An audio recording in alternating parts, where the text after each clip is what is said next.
마태복음 25장 31절에서 46절, 우리 한 절 한 절 교독구 마지막 46절 우리 함께 봉독하도록 하겠습니다. 인자가 자기 영광으로 모든 천사와 함께 올릴 때 자기 영광의 보좌에 앉으리니 모든 민족을 그 앞에 모으고 각각 구분하기를 목자가 양과 염소를 구분한 것 같이 하여 양은 그 오른편에 염소는 왼편에 두리라. 그때 임금이 그 오른편에 있는 자에게 이르시되 내 아버지께 복 받을 자들이여 나와 창세로부터 너희를 위하여 예비된 나라를 산속받으라.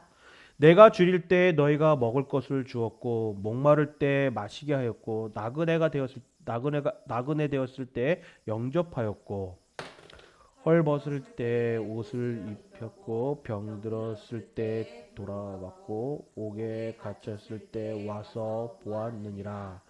이에 의인들이 대답하여 이르되 주여 우리가 어느 때 주께서 주신 것을 보고 음식을 대접하였으며 목마르신 것을 보고 마시게 하였나이까. 그때 나그네 되신 것을 보고 영접하였으며 헐벗으신 것을 보고 옷 입혔나이까. 어느 때 병드신 것이나 옥에 갇힌 것을 보고 가서 배웠나이까 하리니 임금이 대답하여 이르시되 내가 진실로 너희에게 이르노니 너희가 내게 형제 중에 지극히 작은 자 하나에게 한 것이 곧 내게 한 것이라 하시고 또 왼편에 있는 자들에게 이르시되 저주를 받을 자들아 나를 떠나 마귀와 그 사자들을 위하여 예비된 영원한 불에 들어가라. 내가 줄일 때 너희가 먹을 것을 주지 아니하였고 목마를 때 마시게 하지 아니하였고 나그네 되었을 때 영접하지 아니하였고 헐벗을 때 옷 입히지 아니하였고 병들었을 때와 옥에 갇혔을 때 돌보지 아니하였느니라 하시니 그들은 대답하여 이르되 주여 우리가 어느 때 주께서 줄이신 것이나 목마르신 것이나 나그네 되신 것이나 헐벗으신 것이나 병드신 것이나 옥에 갇힌 것을 보고 공양하지 아니하였다니까. 이에 임금이 대답하여 이르시되 내가 진실로 너희에게 이르노니 이 지극히 작은 자 하나에게 하지 아니한 것이 곧 내게 하지 아니한 것이니라 하시니 46절인데 함께 읽겠습니다. 그들은 영벌에 의인은 영생에 들어가리라 하시니라. 아멘. 우리 옆에 있는 분들과 우리 함께 인사했으면 좋겠어요. 얼굴 보면서요. 오늘 얼굴 보니까 이렇게 한번 얘기했으면 좋겠어요. 은혜 받은 얼굴이세요. 은혜 받은 얼굴이네요. 또 한번 인사할까요? 오늘도 하나님이 제일 기뻐하시는 얼굴입니다. 오늘도 하나님이 제일 기뻐하시는 얼굴입니다. 예. 보니까 정말 얼굴 같아요. 그런 얼굴. 네. 활짝 웃으면서 우리 예배드리면 더 좋을 것 같아요. 알았죠? 네. 오늘 우리 말씀을 보니까 여러분들이 너무나 잘 하시는 말씀이세요, 사실은. 근데 저는 한번 여러분들에게 이런 질문을 좀 해보고 싶어요. 뭐냐면 우리가 생각하는 좋은 신앙, 좋은 믿음은 무엇일까? 아마 저와 비슷한 생각을 하실 거예요. 우리는 종종 이런 생각을 하죠. 뭐라고 하겠죠? 나는 교회도 잘 다니고 또 예배도 잘 드리고 빠지지 않으면서 또 기도도 잘하고 있으니까 이 정도면 나로서는 최선을 다하고 있지 않을까? 나는 괜찮은 신앙인이 아닐까? 이런 생각을 해보신 적이 있으실 거예요, 사실은. 또 우리가 좋은 믿음, 저 자매나 저 형제나 저 집사님이나 저 권사님, 장로님들 보면 야 정말 믿음이 좋으시더라, 신앙이 정말 좋은 신앙을 갖고 계시더라 라고 이야기할 때 우리가 뭘 보고 얘기합니까? 뭐 그분의 가정 형편이나 그분의 어떤 그 가정의 어떤 그 부나 이런 것들을 보고서는 뭐 저희가 축복받았어 라고 말씀을 할 수 있지만 그걸 가지고 저희가 좋은 신앙, 좋은 믿음을 가졌다라고 이야기하지 않죠. 뭐라고 얘기합니까? 교회를 잘 다니니까. 또 저 장로님은 기도를 정말 열심히 해. 새벽 기도 빠지지 않고 정말 열심히 하는 것 같아. 정말 저 장로님은 대단하신 것 같아. 저 권사님 너무 대단하신 것 같아. 저 자매, 저 청년 정말 어쩌면 저렇게 바쁜데도 저 와중에도 예배를 빠지지 않고 또 기도에 이렇게 매일 참석할 수 있을까? 이렇게 이야기할 때 저희는 좋은 신앙, 그런 모습을 보고 좋은 신앙, 좋은 믿음을 가진 게 아닐까라고 생각할 때가 많다라는 거예요. 그런데 오늘 예수님은 우리의 그러한 생각을 완전히 뒤집으면서 말씀을 하십니다. 오늘 마태복음 25장은요, 예수님의 마지막 그 종말에 관련된 설교를 하시는 모습이 나옵니다. 그러니까 십자가를 지시기 바로 직전 예수님은 제자들에게 마지막으로 가장 중요한 메시지를 남기시는 모습이 나와요. 사실 오늘 말씀의 핵심은 이것이에요. 뭐냐면 마지막 날에 하나님이 보시는 기준은 무엇인가 합니다. 오늘 말씀의 기준이 그거예요. 핵심이. 마지막 날, 이 세상이 이제 마지막 날이 되었을 때 하나님은 뭘 보시고 어떤 기준으로 심판을 하시며 또 구원을 해주실까? 이게 바로 오늘의 핵심입니다. 오늘 본문에서 유대인들은요, 인자, 즉 주님이나 하나님이 오셔서 정말 로마를 정말 무너뜨려 버리고 이스라엘을 다시 회복시키기를 기대했어요. 그들에게 종말은 다른 것이 아닙니다. 그 유대인들에게 종말은요, 어떤 거냐면 승리. 어떤 승리? 종교적 승리를 말하고요.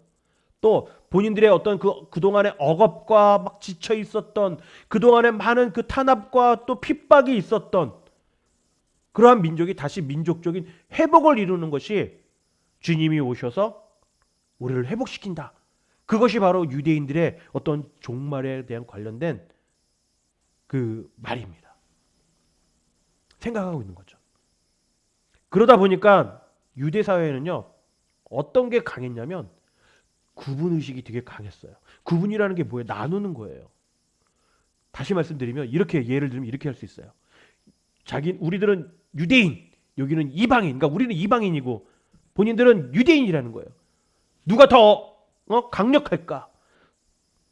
더 정말 하나님의 자녀로서 더 축복받는 민족이 어딜까? 바로 자기들이라고 생각하는 거예요. 유대인들. 이방인들은 절대로 그럴 수 없어. 또 뭡니까? 의인과 죄인이에요. 본인들은 의인이에요. 이방인들은 죄인이에요. 정결한 자, 부정한 자로 이렇게 나눈다라는 거예요. 이방인이냐, 유대인이냐, 의인이냐, 죄인이냐, 정결한 자냐, 부정한 자로 이렇게 나누는 그러한 구분의식이 굉장히 강했다라는 거예요. 그 당시에 유대 사회에서는. 그들은 자신들이 하나님께 선택받은 민족이고 또 율법을 잘 지키는 자들이다 보니 하나님의 나라에 들어간다라고 그들은 믿고 있었어요. 그런데 예수님은 전혀 다른 기준을 제시합니다. 정말 어떻게 보면요, 여러분, 그 당시에 그런 구분의식과 민족의식이 강했던 그 유대 사회에 예수님께서 다른 기준을 얘기했을 때 그들에게 그 얘기를 들었을 때 어떻게 했을까요? 어떻게 됐을까요? 완전 충격적인 그러한 선언이었던 거예요. 말도 안 된다. 우리랑 알고 있는 거랑 너무 틀리다. 이건 아니다. 라고 생각했을 거예요. 하지만 32절에 예수님은 이렇게 말씀하십니다. 32절이에요. 모든 민족을 그 앞에 모으고 각각 구분하기를 목자가 양과 염소를 구분한 것 같이 하여라고 말합니다. 여기서 중요한 것은 여러분 무엇을 말하고 있는 거냐면 이 말씀이 심판의 기준에 대해서 말하고 있는 거예요. 그러니까 다시 말씀드리면 민족이나 신분이 아니라는 거예요. 심판의 기준은 내가 유대인이냐 이방인이냐, 내가 뭐 우월한 어떤 민족적인 그런 민족이다 아니다, 이게 아니라는 거예요. 뛰어난 민족이냐 아니냐. 우리 대한민국이 정말 뛰어난 민족이라고 다들 이야기하잖아요. 그러면서 그 일대 말로 얘기하면 좀 이렇게 얘기를 하더라고요.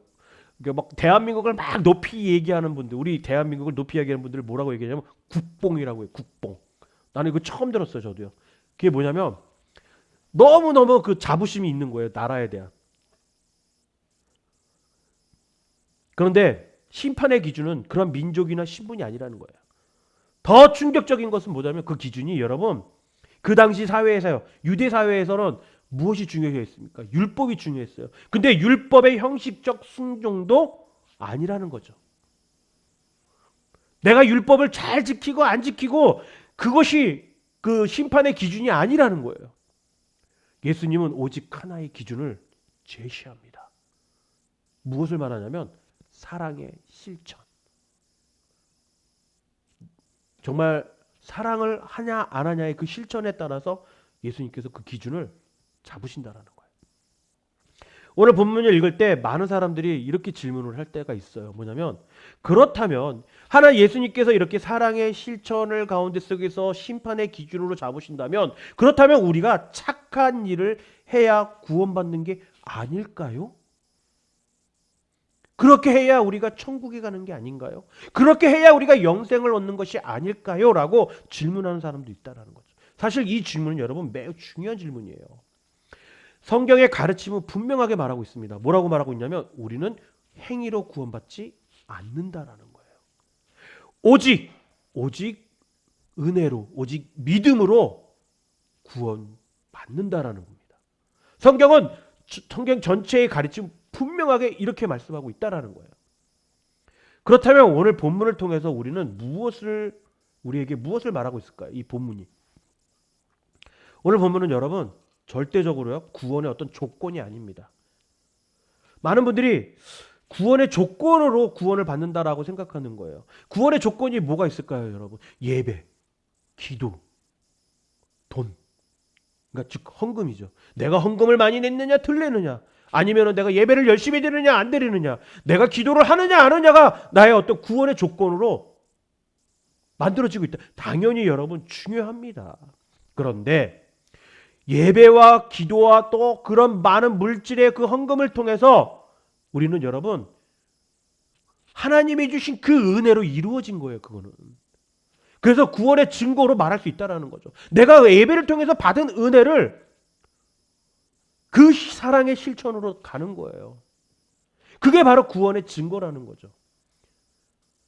제가 예배를 드리지 말라, 기도를 하지 말라, 많이 하지 말라, 헌금도 많이 하지 말라, 이게 아니라 예배와 기도와 돈, 그 헌금을 통해서 여러분 그러한 조건으로 구원받는 것이 아니라 그것을 통해 내가 받은 은혜로 그 사랑의 실천을 함으로 인해서 구원의 증거가 이루어지게 되어 있다라는 겁니다. 진짜 믿음은 여러분 다른 것이 아니라 열매를 맺는 거예요. 열매를.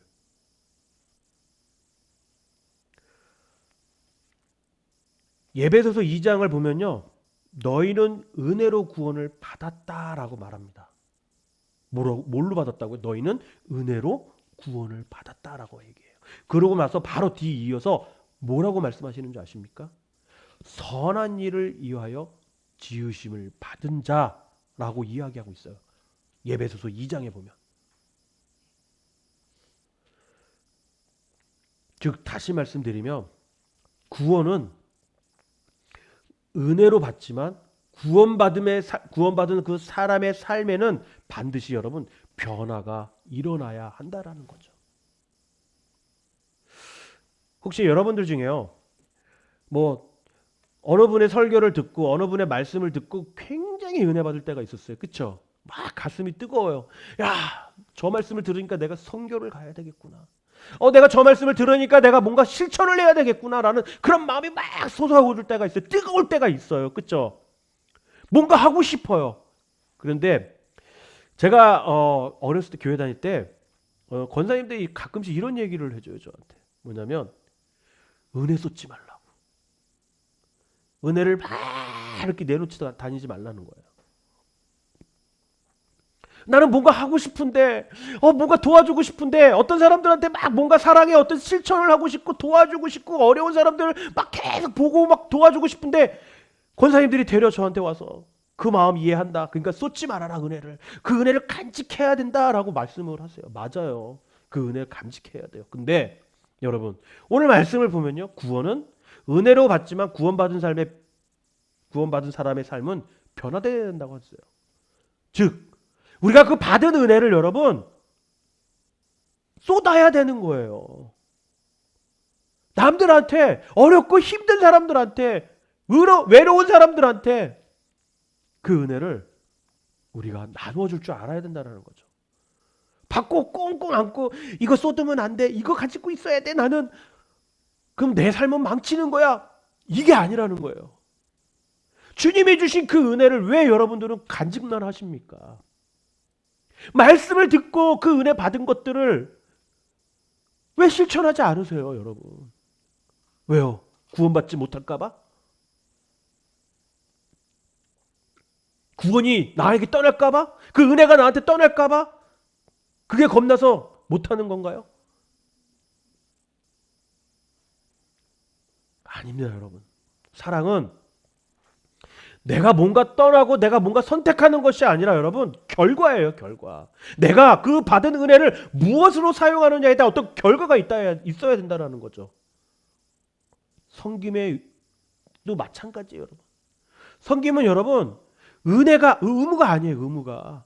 자랑스러운, 아주 자연스러운 열매를 이루어가는 거죠. 그 교회 안에, 공동체 안에서 일원이 되기 위해서 어떤 의무를 가지고서는 봉사를 한다? 내가 참다운 어떤 교회의 공동체의 일원이 되기 위해서, 거기에 속한 사람이 되기 위해서 내가 봉사를 하고 섬김을 갖는다? 과연 그게 옳은 걸까요, 여러분? 아니라는 거죠. 그런 섬김 가운데 속에서는 여러분, 자연스러운 은혜를 받고 내가 자발적으로 어떤 섬김을 가지고 가졌을 때 아주 자연스러운 열매가 맺어진다는 거예요. 오늘 본문에서 예수님은요, 자신을 영광의 왕으로 묘사를 하십니다. 천군 천사와 함께 오시는 왕, 모든 민족을 심판하는 왕, 이렇게 이야기를 해요. 그렇죠? 저희 또한 마찬가지로 그렇게 얘기하잖아요. 만왕의 왕이라고 고백하잖아요. 그런데 아주 놀라운 반전이 있습니다. 그 왕이 자신을 어디에 동일시하는 줄 아세요? 어디에 비교를 하시는 줄 아세요? 배고픈 자, 목마른 자, 나그네, 병든 자, 옥에 갇힌 자로 동일시한다라는 거예요. 그 당시 사회에서 이 아까 제가 말씀드렸던 목마른 자, 배고픈 자, 나그네, 병든 자, 옥에 갇힌 자들은 그 당시 유대 사회에서 가장 낮은 자리에 있는 사람들이에요. 가장 낮은 자리에 있는 그 사람과 영광의 왕인, 만왕의 왕인 예수님과 동일시, 그 본인이 자신이 동일시한다라는 거예요. 가장 낮은 자로서 오셨다라고 말씀하시면서.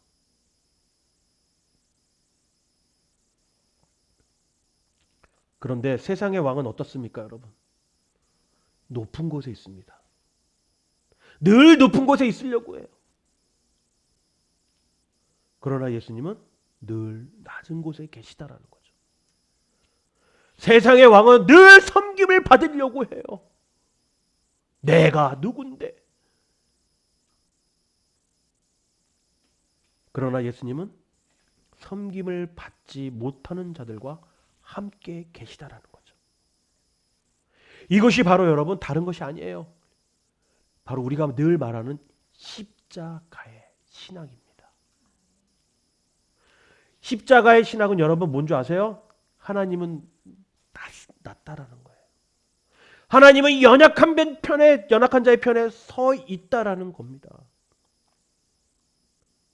그게 바로 십자가의 사랑이에요. 그러한 십자가를 지지 않으면 여러분, 우리는 구원의 증거를 얻을 수가 없어요. 그런데 너무나 감사하게도 여러분, 우리는 이미 그 받은 사랑이 있다라는 거예요. 그래서 그 받은 사랑으로 사랑해야 합니다. 오늘 본문의 오른편에 있는 사람들의 특징에 대해서 이야기를 합니다. 그들은 말합니다. 주님, 우리가 언제 주님을 보았습니까? 이 말은 무엇을 의미하는 거 아세요, 여러분? 그 오른편에 서 있는 사람들의 특징이 뭐냐면 그들은 아무것도 계산하지 않았다라는 거예요. 보상을 기대하지 않았다라는 거예요. 주님을 그 섬기는 거, 주님께서 말씀하시잖아요. 너희들은 내가 옥에 갇혔을 때 물을 주고 음식을 주고 그러한 행동을 했다라고 말하잖아요. 근데 이들은 우리가 언제 그랬냐라고 이야기합니다. 그 말은 뭐예요, 여러분? 계산하지 않았다라는 거예요. 내가 주님께 이렇게 하면 주님께서 나한테 뭔가 주시겠지. 내가 이렇게 하면, 착한 일을 하면 내가 뭔가를 얻겠지라는 어떤 그런 계산적인, 보상적인 생각을 하지 않았다라는 거예요. 그들은 그냥 주님을 사랑했을 뿐인 거예요. 왜 그랬을까요? 근데 그들은 왜 주님을 왜 사랑만 했을까요? 왜? 그 이유가 뭘까요? 바로 그들은 이미 그 사랑을 받은 사람들이기 때문이에요. 그 주님의 그 사랑을 받은 사람들이기 때문에 그렇게 할 수 있었던 거예요. 그게 바로 여러분 진정한 사랑의 실천입니다. 그게 바로 우리가 말하는 십자가의 사랑인 거예요. 그런데 여러분 그거 아세요? 은혜의 흐름이 있다라는 걸 아세요? 은혜도 가만히 있는 게 아니라 머물지 않는다라는 거예요. 그 은혜도 반드시 흘러가게 되어 있다라는 거죠. 아까 제가 말씀드렸죠. 그 은혜를 쏟지 말라고. 가만히 머무르는 게 아니에요. 그 은혜는 흐르게 되어 있어요. 어디로요? 하나님의 사랑을 경험한 사람들. 그 은혜를 가진 사람들. 그 사람들이 그 사랑을 나눈다라는 거죠. 사랑하지 않는다면 그 은혜를 깊이 경험하지 못하기 때문에 여러분 우리는 그 사랑의 은혜의 흐름을 가지고 사랑하는 많은 사람들을 사랑하며 섬길 줄 알아야 한다라는 거예요. 그렇다면 여러분 오늘 우리의 삶을 어디에 서 있게 해야 할까요? 여러분 오늘 말씀은 단지 어떤 미래의 심판의 이야기가 아닙니다. 앞으로 내가 너희들이 이렇게 안 하면 난 이렇게 심판을 할 거야 라고 어떤 그런 기준의 이야기가 아니라는 거예요. 오늘 우리의 삶을 향한 질문이라는 거죠. 말씀이라는 거예요. 우리는 누구를 보고 살아가고 있냐라는 거죠. 바쁜 생활 속에서 삶 속에서 우리는 얼마나 많은 사람들을 지나치고 있는지 혹시 여러분 아시나요?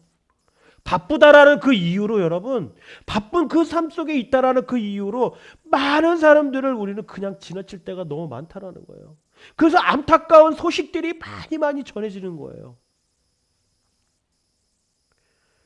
우리의 일상 속에 지극히 작은 자들이 있다라는 거죠. 누굽니까? 도움을 요청하지 못하는 사람. 어려움에 있어요. 정말 힘들어요. 정말 미칠 것 같아요.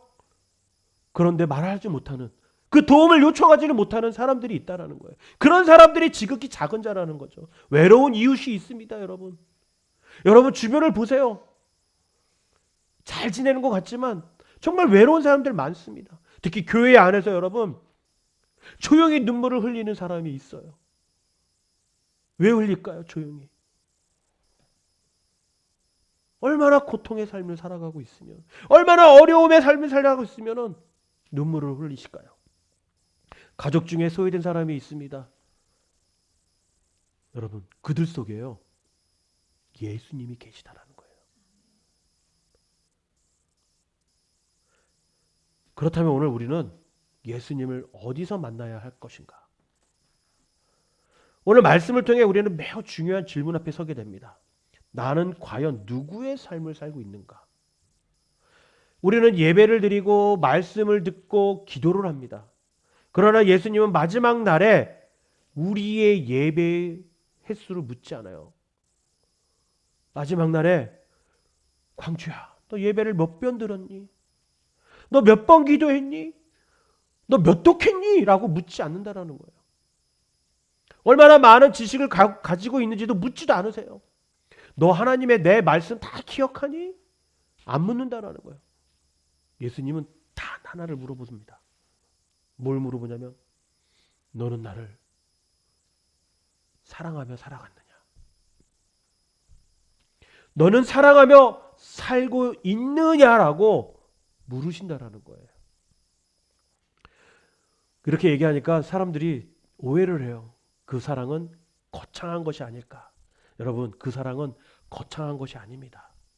우리가 부담을 느낄 만큼 큰 것이 아니라는 거예요. 예수님은 오늘 우리에게 이렇게 말씀하시는 거예요. 네가 할 수 있는 만큼 네가 있는 자리에서 한 사람을 사랑해라. 우리는 종종 이렇게 생각합니다. 나는 가진 것이 많지 않은데, 시간적 여유도 없고 시간도 없고 여유도 없는데. 그러나 여러분, 사랑은 많이 가진 사람만이 할 수 있는 것이 아니라는 겁니다. 저는 요즘 그런 사랑을 느끼고 있어요. 생각지도 못했던 분들이 저희 집에 찾아오셔서, 그렇다고 그분들이 막 정말 큰 부자여가지고 뭐 돈이 넘쳐나서 저희를 음식을 갖다 주고 또 헌금을 하시고, 그런 것이 아니라고 저는 생각이 들어요. 사랑은 마음 있는 사람이 하는 것입니다. 마음이 없으면 할 수 없는 거예요. 사랑을 마음 있는 사람이 하는데, 그 마음 있는 사람들이 따뜻한 그 한마디 어려우시죠? 아이고, 기도할게요. 들어주는 거예요. 그리고 짧은 전화 한 통, 또한 조용한 기도의 하나, 그리고 함께 있어주는 그 시간들이, 여러분, 이런 작은 것들이 바로 사랑을 하는 거예요. 이 모든 것들이, 여러분, 제가 말씀드렸던 이 작은 것들이 모여서 한 사람의 삶을 여러분 살릴 수 있다는 것을 기억하시길 바라요. 그리고 그 순간 우리는 단순한 어떠한 사람을 돕는 것이 아니라 바로 예수님을 섬기고 나아가는 것임을 믿으시길 바라요. 아멘.